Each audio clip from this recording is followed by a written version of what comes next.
let's go sort of straight into the questions. We'll start from the retailer's perspective first, and then we can talk about the developer's perspective. But from a retailer's, and maybe I'm working for Gregor, because Gregor in his previous life was a retail consultant. So what are retailers looking for from the owner in a mixed-use scheme, Gregor? And perhaps you can just give, a couple points, and if you can think of any sort of particular examples or case studies, because I think that's always of interest to everybody. So what are retailers looking for from the owner themselves? Sure, certainly. I mean, I think, in the simplest possible terms, my experience has been that they're looking for you to know what you're talking about before you speak to them. And they're looking for you to have a track record, or at least a demonstrated track record somewhere where you've run shopping centres before.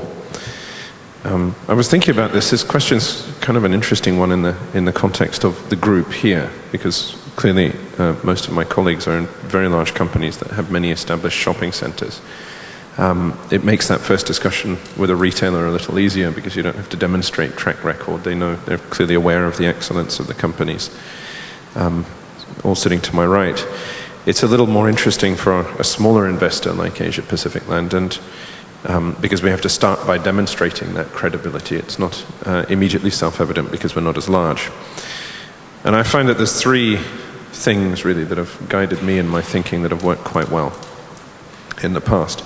The first is to recognize that retail really is a specialist discipline. It's in the same way that you wouldn't want anyone who isn't an accountant or lawyer to be doing that for you. You either want in-house or outsource someone who's done a lot of retail and has a lot of credibility. And that's often missed, I think, by investors who are coming out to Asia for the first time and looking to put an allocation from a fund into retail in China. But they're often doing it without perhaps taking the specialist advice that they should. The second is, if you're investing in any kind of a project that isn't yet leased up, is to leave enough time for the lease up.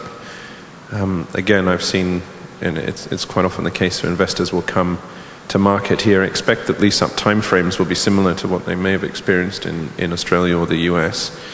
And typically if they haven't left about 2 years for it, they're going to start bumping up against problems.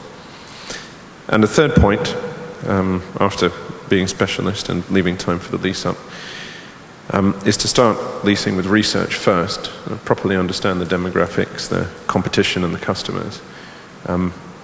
Pull something together so you know what you're armed really with that information before you sit down and talk to any brands or developers. So those have been the guiding principles for Asia Pacific Land and its retail for the last few years. Yeah, I think the research is critical in getting that right and giving yourself time.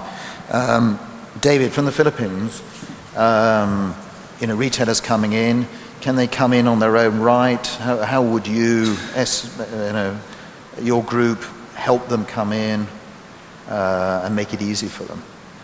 Well, retailing in the Philippines has been liberalized since 1996, so foreign retailers can actually come in and invest directly in the retail trade. But having said that, I think the dilemma that many of the foreign retailers face is that their traditional markets in the US, in Europe, Australia, and all that, for the past several years have really been shrinking.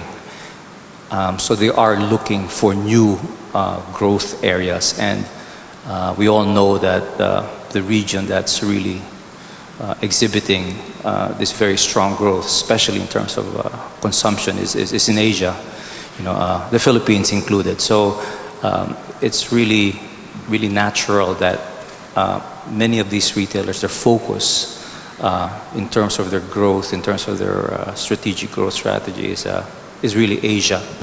So I think what they're looking for when they enter these new markets are basically profitable growth. And what do I mean by that? They want to see that, when they enter a country, they want to see that every store, every outlet that they put up is profitable.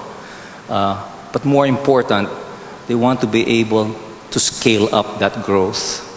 They want to be able to have multiple locations within that country, because they're going to be investing in their technology, in their manpower, so they want to be able to really maximize and leverage their brand to be able to grow and capture as much of the market in that country. So having said that, so I think when a retailer comes into a country like the Philippines, and maybe in any other country, they're looking at locations where, of course, they look at each location on its own, if it's really going to be profitable. But equally important, they're looking at being able to partner maybe with the developer so that they can also get future good locations, because most of these developers have more than just one location. So they want to be able to tie up with a developer that will give them that promise of future locations that will really propel and sustain their growth in that country over the long term. And Michael, I mean, in Jakarta, in Indonesia, of course, I think the retailers have to go in as a franchise. They can't go in direct, from what I understand. How do you, as a developer, work with that? Do you work with these retailers and create an umbrella for them so they go under one of your companies, or do they go through a franchise partner? How does it work in Indonesia? So when you mean franchise, you mean? I think there's a number of franchise groups in Indonesia, Right. Which a retailer can go into. I think they can't go direct. How do you? But do you have a separate company where you work with them, or does it have to go through these franchise groups? Well, I'll share a little bit about Indonesia. Maybe like some of the countries in the region, the demand sector in terms of retailers is controlled primarily by 5 major groups. I mean, one of the companies would probably own 90 brands across their portfolio, from anchor tenants to F&B to fashion to everything. So pretty much when you build a shopping mall, you have to pretty much work with this company. But of course, there's 5 of these companies, and so today the way we work and build our shopping mall business is that we, like what was said earlier, we provide a strong pipeline of space, because retailers are looking for economies of scale. They're looking for market share outside of Jakarta. So we are the only developer today in Indonesia that's committed to rolling out shopping malls across the country. So I think that's how we kind of provide value to these retailers. Although they're big, they have leverage, but on our side, we kind of provide space equally so that it becomes a partnership rather than pushing left or right kind of thing. So far things have been going well in terms of on that sense. Okay, Andrew, Malaysia, trade mix, positioning. I mean, every retailer has got different requirements. I mean, the luxury retailers have got very different requirements to the fast fashion. How do you handle, as a developer, that sort of the trade mix and all these different requirements from the retailers? I mean, it's never an easy task to please all of the people all of the time, or all of your retail partners all of the time. In establishing the mix, we rely heavily on research. We would be probably the greatest researcher of retail in Malaysia, bar none. We understand the market the best out of anybody, and that's demonstrated by our ability to head off to the east coast of Malaysia, develop a mall that was literally in the middle of nowhere, and have it profitable and returning a good yield from day one, because we saw a market opportunity. When you're talking about mix, particularly within the malls, I think it's the same as anywhere. You've got to create the shopping experience that the customer wants, and I think sometimes developers, people like all of us sitting in this room, sit in a room and make decisions, and we're not actually the customer. And I think it's really easy to forget that. I am not a 36-year-old female that walks through Suria KLCC, or a 32-year-old that walks through Alamanda at Putrajaya, or a 29-year-old that walks through Mesa on the east coast. I don't foot that bill. But at the end of the day, I'm sitting at the table with a whole bunch of other people making decisions on mix. So, I would say that mix, coming back to what was said at the very beginning, with regards to research, I think it's up to us to demonstrate the professionalism that we have to our retail partners in understanding the market. Because I think we've got to remember that a lot of the retail partners, when they come to markets, they understand their brand very well, but they won't understand the market. And they may well say to you, us as developers, we think we'll be successful in your mall. That may or may not be the case. You know, there's been some spectacular fallovers from people over the years that have thought they've gone into a market and will be very successful and withdrawn and then come back later. We can all think of those sorts of names. So I think getting the mix right is you know, there's the degree of science from research behind it is there, and then the degree of art in creating the shopping experience for the customer is there as well. So we're not just, you know, putting together a whole bunch of brands that we think it'll work, but it's an actual shopping experience. How important are anchor tenants? Because now things are changing. In the good old days, we used to have big department stores. In some markets, we're not seeing that anymore. And we're having sort of these speciality anchors. The Zaras, the H&Ms, whatever. So these big boxes are coming down to be much smaller, largely because of function of rent, but also the attractiveness. How, you know, any comment on that? And then actually, Michael, afterwards, could you comment about that on Indonesia? Look, we're still fortunate in Malaysia. We've got a couple of good department store brands, which are both functioning quite well, and one of those is actually up in China as well, which is Parkson, which is originally a Malaysian company. The challenge is, as you said, what do we do? We've recently reconfigured one of our assets and taken about 50,000 square feet off a department store and turned it into specialty because we had the demand there.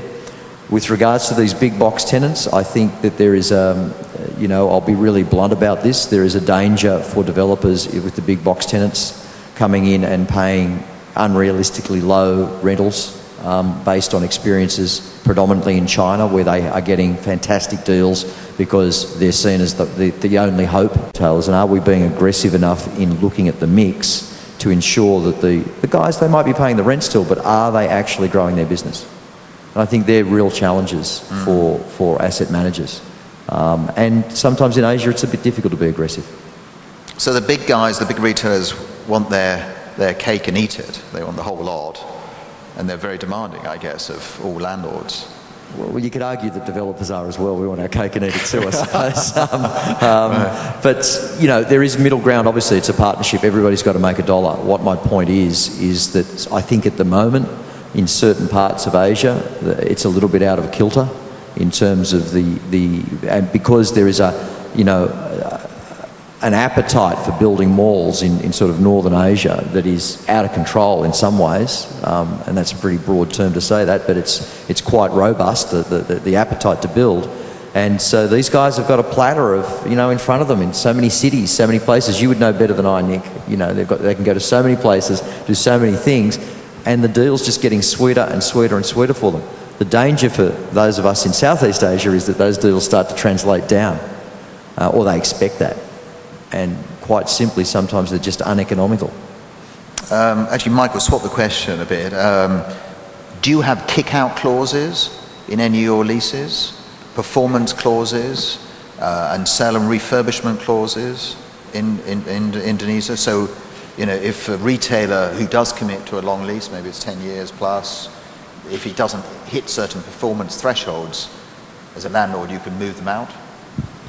Well, in Indonesia, because this industry, the shopping mall industry, is pretty new. I mean, our mall industry has been around for 20 years, so we do not have very sophisticated lease structures in terms of kick-out clauses and etc. But we do have, every 5 years you have to refurbish, upgrade your store look, your merchandise and all of that. So that's what we have today. We do not even have turnover sales in Indonesia, so we are also beginning to be the first company to starting to introduce a base with a turnover whichever higher for the landlord. So Indonesia's retail is pretty new. The lease tends to be more fixed. We're introducing some of the things you mentioned earlier.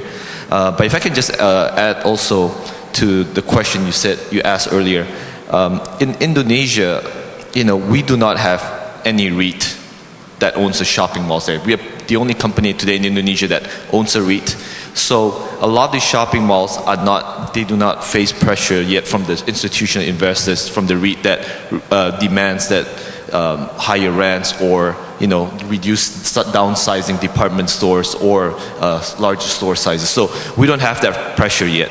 But our group operates previously in Singapore. We own the department store, so we know that in places where markets like that are sophisticated with REIT ownerships, that tends to be more of a challenge because they're pressuring department stores. But I think on the consumer side is that in Indonesia, like I said earlier, it's pretty new. So department stores still tends to be a very welcome store.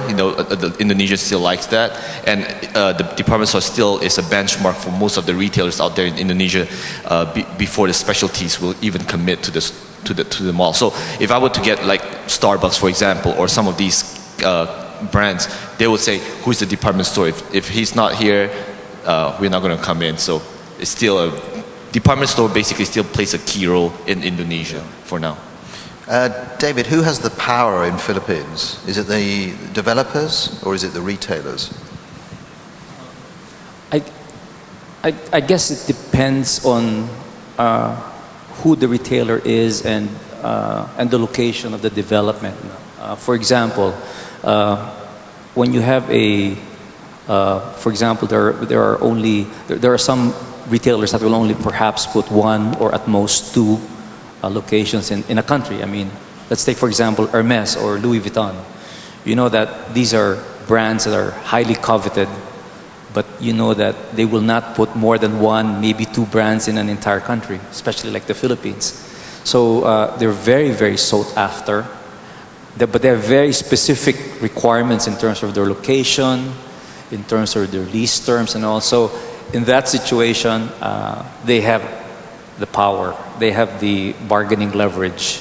But for more middle market brands that are really looking for as I mentioned earlier, good location and as well as multiple locations, it's a little bit more balanced. The developer can negotiate, I think, quite harder because he knows that he's got the good locations now. And as just to follow up, the industry structure in the Philippines is very similar in Indonesia. The prime retail locations, commercial locations in the Philippines are probably controlled and dominated by just a handful of developers. So most of these foreign retailers really have very few choices in terms of who they will partner with or what developments they will go into, because the industry is structured in such that there are only about 4 or 5 major developers in the Philippines that really control all the prime retail locations. So you're taking for some of these luxury brands, I mean, what would a Hermes, a Chanel, an LV typically want from a developer like yourself? Well, for example, in the case of the Philippines, Hermes, for example, they're within a mixed-use development, but they wanted their own separate building.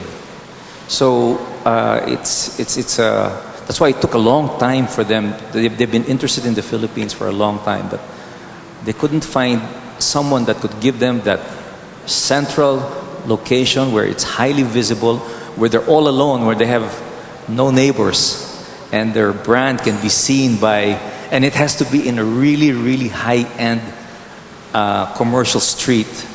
And that was a requirement. And until somebody could give them that, they didn't come in.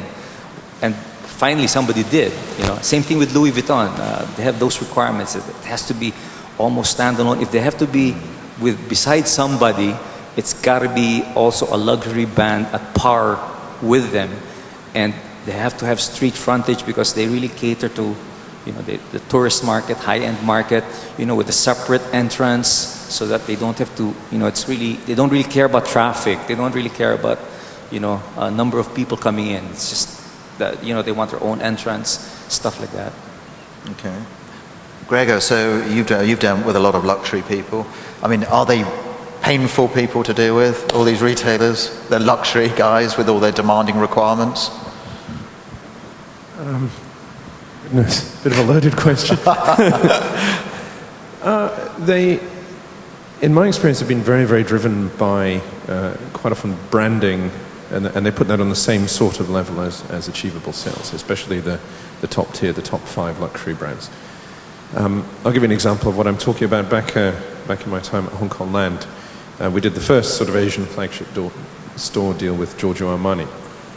And as part of that deal, they decided they wanted to have a very large external facade, about the size of that wall, which was great, and that went very well. Little did we know the can of worms that we'd opened for ourselves when Louis Vuitton's lease came up 2 years later, and they said, "You're giving them money. We want 2 walls."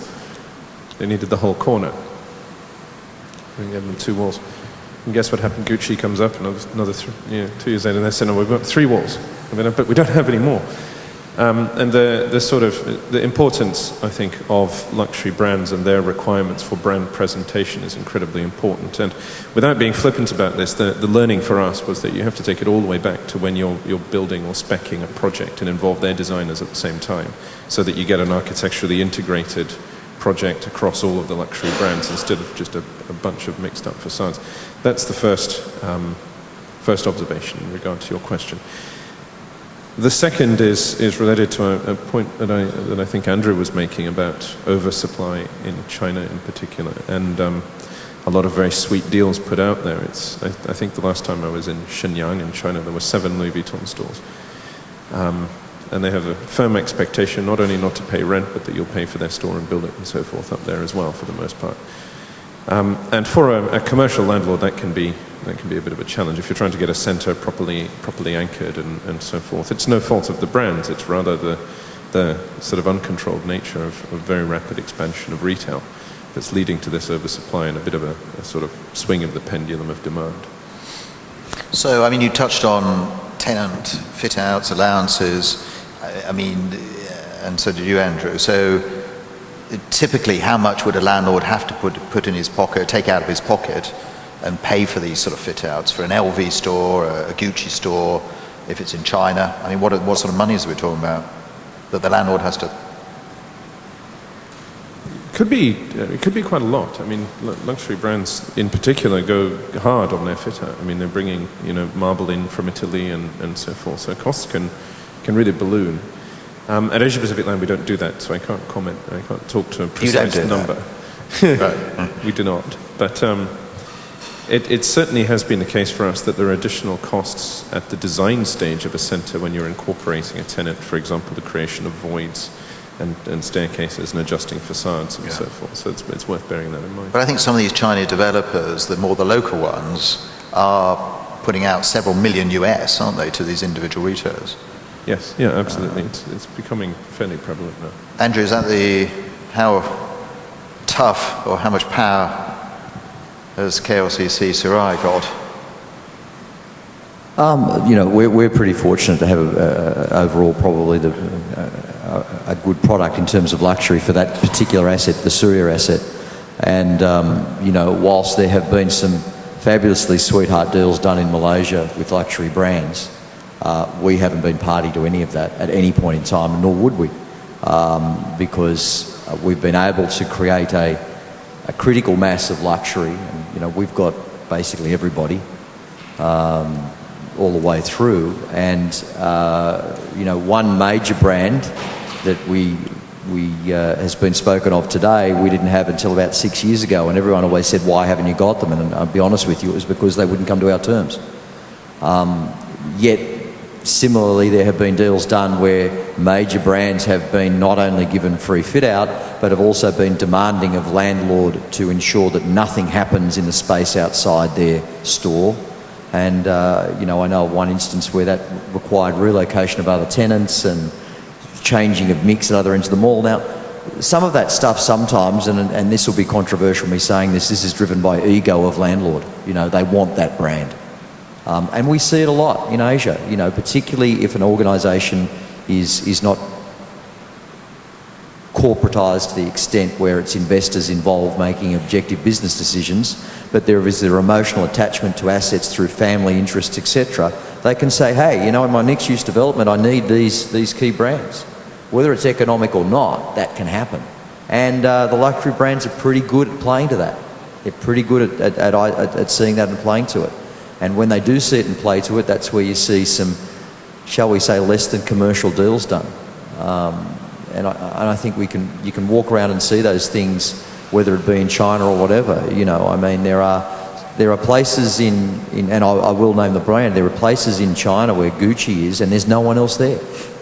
You know, and they go, why? Where's the logic in that? You know, in some mall somewhere they've got a Gucci store. What? Hello? Where is the retail mix logic from the developer? To me, I look at that and I say it's got to be ego. I've got to have a luxury brand. You know, at the end of the day, come back to the customer. Not everybody shops luxury. And for somebody out there, Zara is actually aspirational, and I think we need to remember that.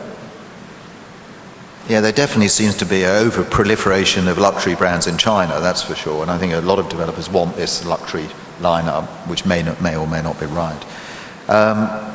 Turnover percentages, again, one of the key terms and conditions within a landlord's lease.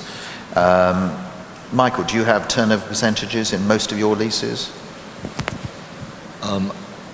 In Indonesia, like I said earlier, we do most of the retailers and landlord deals are still fixed, base rent, really horrible, 5 years fixed, no incremental growth. So we are coming into the market because we're the dominant malls owner. We have 25 malls in the country, and we're building 25s in the next 5 years. So we are introducing right now to the retailers that, look, we want incremental fixed rent growth, or it's got to be,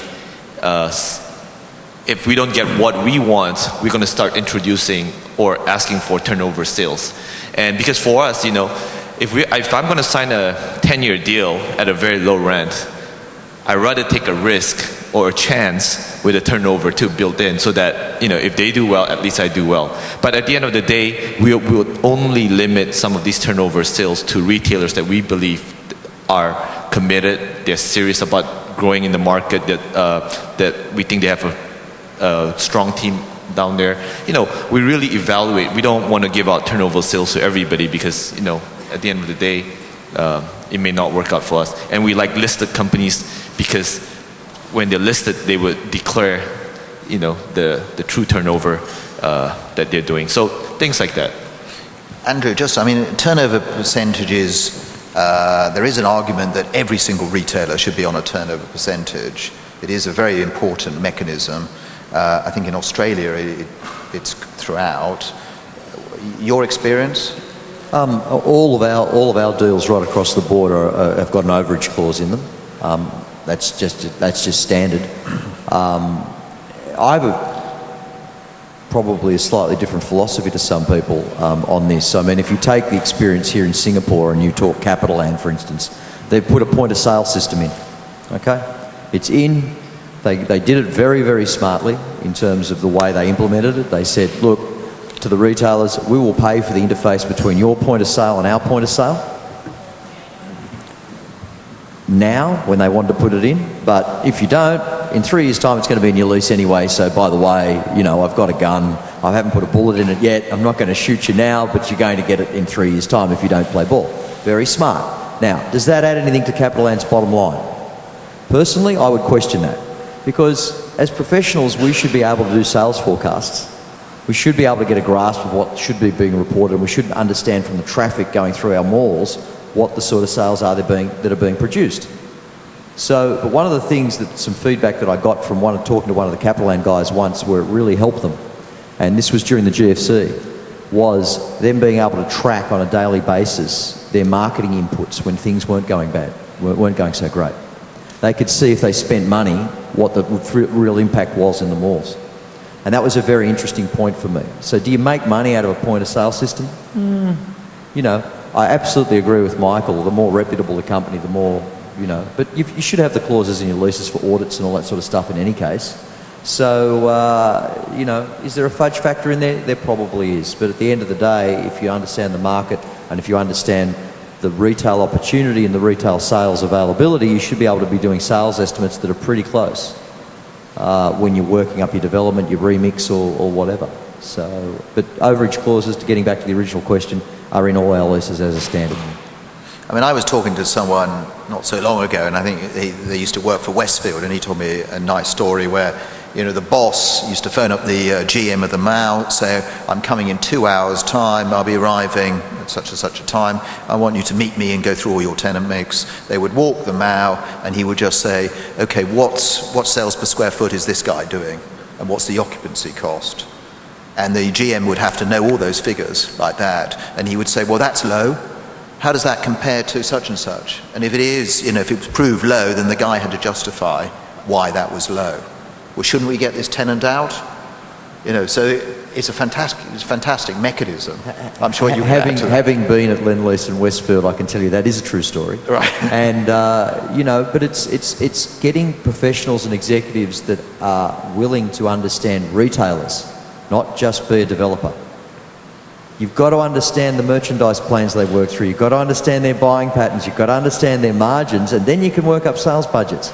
The question I ask is how many developers actually understand that? Now, if you look in Australia, I can tell you now the Lend-Leases, AMPs, Westfields of that world are littered with people like that actually understand retailers. I'm not sure that happens in Asia.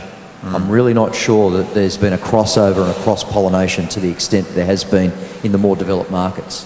So therefore you get a reliance strictly on numbers rather than some of the softer elements of retail and an understanding of what it really takes to make the attraction for a retailer and working with them as a partner.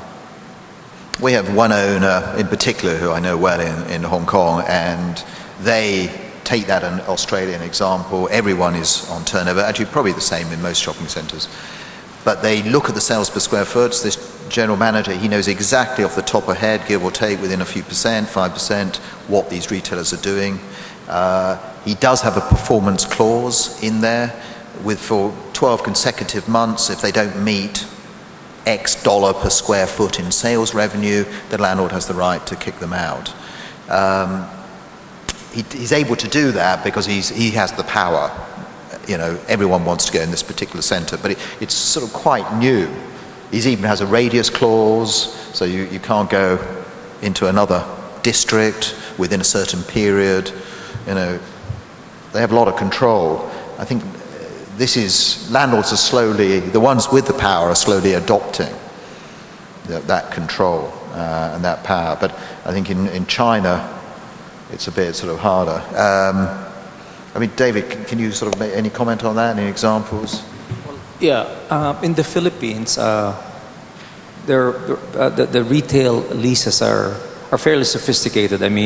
Most of the malls there are on percentage of sales, basic plus percentage with a minimum. So, and then in addition to that, they also have very detailed provisions on what allowable merchandise they can carry. And that's monitored. They have if the tenant wants to introduce a merchandise that is not in that list, they will have to get prior approval from the developer. That's to really ensure the integrity of the tenant mix and that there's no overlap. In fact, going back to the percentage of sales in the Philippines, the merchants' point of sales machines are actually physically connected to the centralized monitoring system of the developer, so that there's almost zero chance of any undeclaration of sales. So they're very strict about that. So the lease contracts of retailers in the Philippines it's fairly tight. But that's not to say that that it's a case-to-case basis. It's not automatic that so you've got these provisions in terms of your minimum sales. You didn't meet it today, then you're out. It's really still on a case-to-case basis. It depends on the location of the space. If that's a really poor location, and you know that if you invoke that provision, you're going to have a hard time replacing that tenant, then you're probably going to be a little bit more flexible. Or, if this tenant is, the kind of tenant that may not, it's a good name, it gives prestige to the mall, it gives so forth and so on, it's a crowd drawer. So, it's really a case-to-case basis. You mentioned POS. I mean, that's obviously very important because, you've got to trust the tenants, otherwise you've got to make sure you have the quality tenants. We know there's sort of 3 sets of books. There's one for the taxman, one for the wife, and one for the landlord. The landlord's got to be careful and picking the quality tenant, and better still, the sort of the POS. Andrew, so a bit of controversy. I mean, we talk about what enhances a partnership decision. I mean, we've now talked about a lot of landlord controls. We've talked about sell and redevelopment clauses, kick-outs, rents. Is it a partnership? Is someone's going to win out of this, or is it a joint thing? I honestly believe it is, because I have a very simple philosophy. We don't make money out of vacancy, do we? I mean, if we've got vacant stores, we don't make a dollar. So if you're not providing the environment where you can rent at a market rent, number one, you can generate sales, and the optimisation of sales, not the maximisation, the optimisation. Let's face it, it's a compromise. You're going to have some tenancies you've got to have to put in there to draw other tenancies in, but you've got to make sure that mix is there. So I honestly believe it is a partnership. I suppose what could enhance the partnership from the retailer's perspective, from our point of view, if they just pay more rent, we'd all be happy. Is that right, guys? Yeah? No, we can't actually say that too loudly, but that's actually not the truth, because if people just pay more rent, they're not profitable, they're not going to spend the money on the fit out, they're not going to spend the money on the marketing, and let's face it, malls are all about 1 + 1 = 3, otherwise they'd all be still in shop lots and on high streets. So if we're not providing the right environment, that partnership is not going to be there. And that comes from the very early things. When Gregor said before about working with the luxury brands and planning stuff, a guy that we're working with at the moment doing some stuff who's a well-respected retail mall architect globally, he's working directly with some of the major fashion brands on some projects in India, with the owners of the malls and the fashion brands to bring off these particular brands going straight in. That sort of stuff has to happen. And unfortunately, sometimes, the amount of times, and I put this blame firmly at the feet of the developers, they start the development before they have an agreement for lease with any major tenant. And how many times have we seen that in Southeast Asia or in Asia? So no agreement for lease is signed. So how the hell do you know what you're building? And agreements for lease with some other major key specialty tenants as well. They've got to be signed. You've got to know. You've got to start early. Otherwise we end up with exactly what Gregor said before. So yes, it is a partnership. There's got to be middle ground. Does everybody always get what they want? No. Of course, it's like a marriage. I don't think you always get everything. Both sides do either, do they? But hopefully it doesn't end in divorce, because that ends up being expensive. Right. Just turning to the investor side, and just a question for Gregor. How scary is retail development? How scary is owning a retail investment? It is a great asset class if you can get it right. As you mentioned earlier on, there's some pretty bad examples throughout the region. Does a developer, an investor, have to be bold to go into this? I think offices is a bit easier as an asset class. What's your view on that? Yeah, I think it's a good question. I mean, I think retail's not hard, but it is specialist, as I said way back at the very beginning.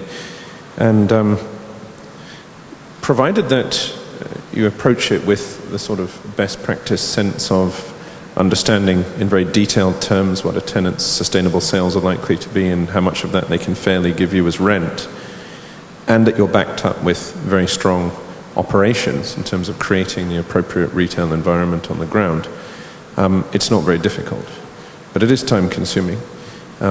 and there is definitely best practice out there in the market, which is, it's not hard to learn, but it's not widely followed in Asia, as I think one of my fellow panelists said a moment ago.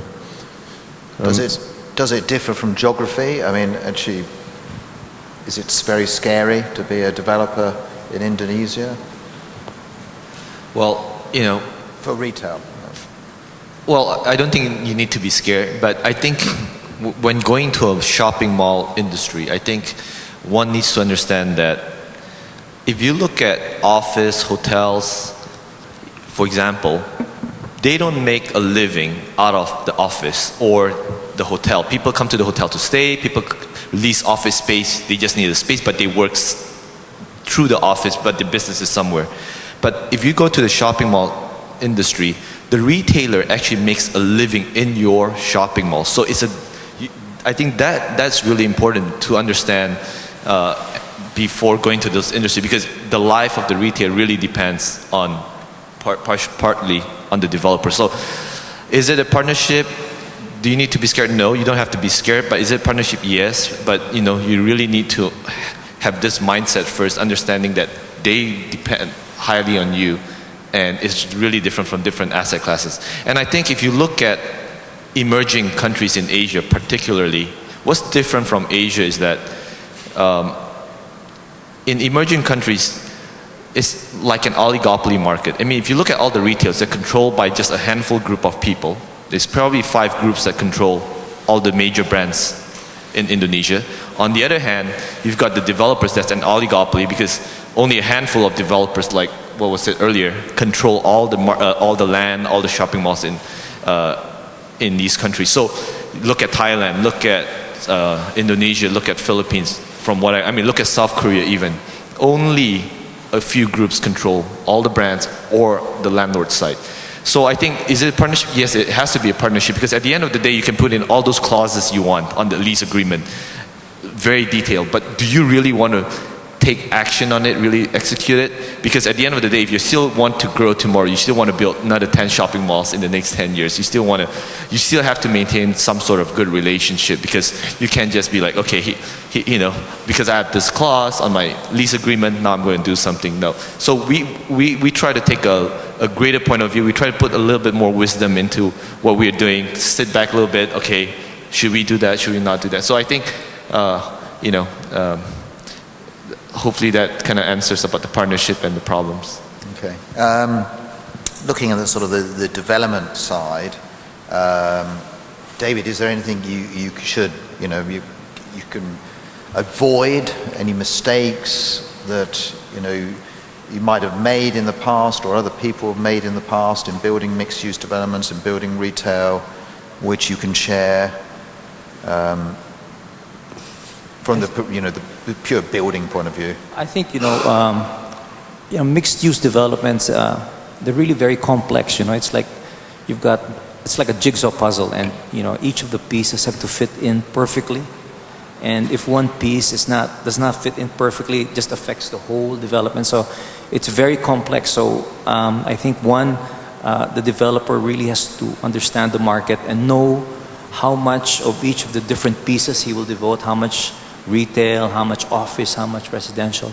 So I think that's one. The second is timing. Which one does he start first? That's always a problem that's always the dilemma between retailers and the developers, because the developer wants to prime the mixed-use development with retail, because we've got retail, then it picks up. You've got crowds, you've got people coming in, the development gets known if the retail is the first phase of the development. But on the retailer side, because I don't want to start because the market is still not there. You know, I might put up my shop there, and it's going to take a while before the whole development, the whole market is realized. So that's always a dilemma between the developer and the retailer.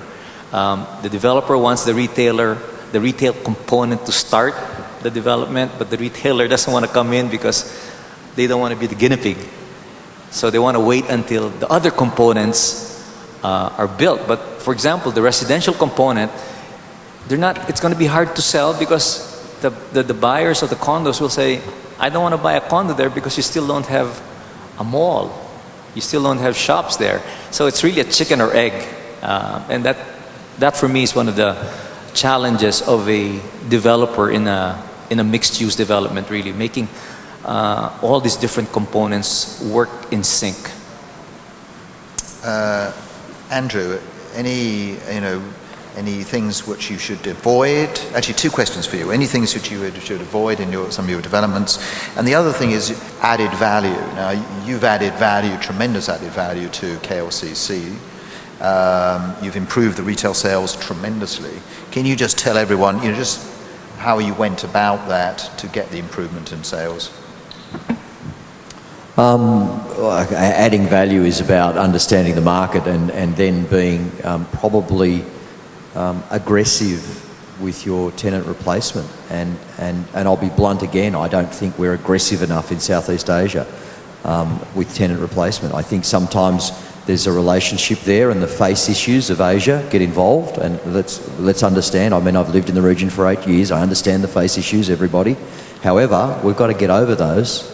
We've got to sit down and be objective, and we've got to change tenant mixes when they need to be changed and make them better and fresher for the customer. To give you an idea, in the Suria asset alone, in the first 7 years, we had 325 tenancies when that started. We replaced 275 of them. Okay?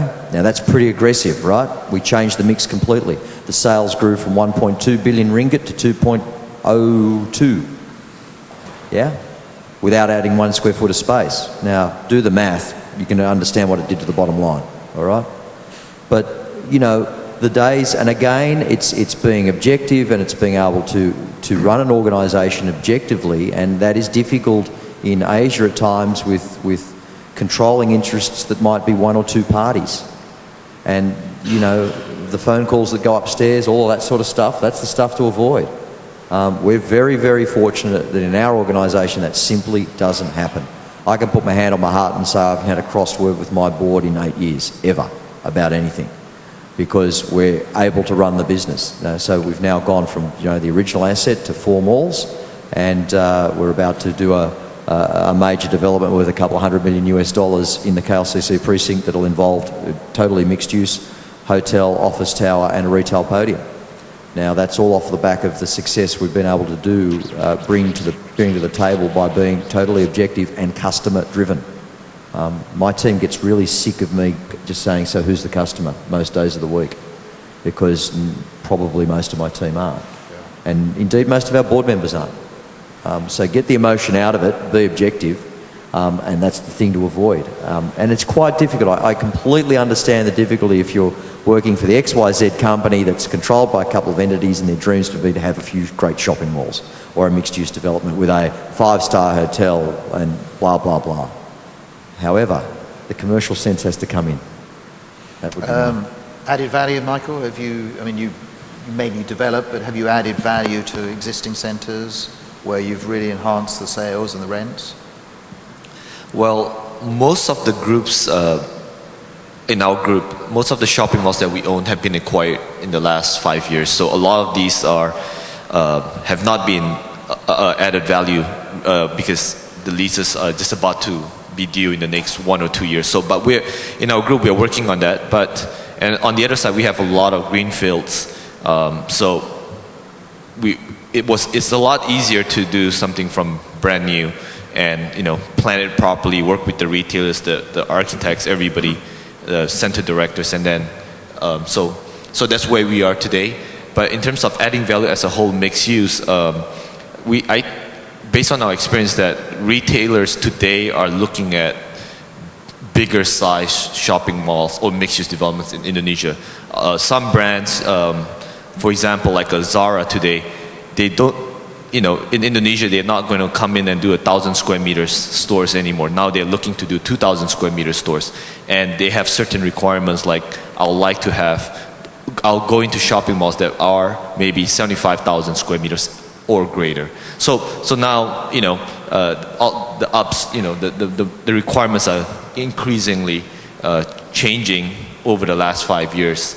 And So we have to continue to look for projects that are bigger and that is also sustainable, because there's so much land in Indonesia, and at any time you could have a new competitor just show up 3 years from now, maybe 2 kilometers down from the road. So we have to start thinking about, added value in not just today, but also, a couple of years from now. And size does matter.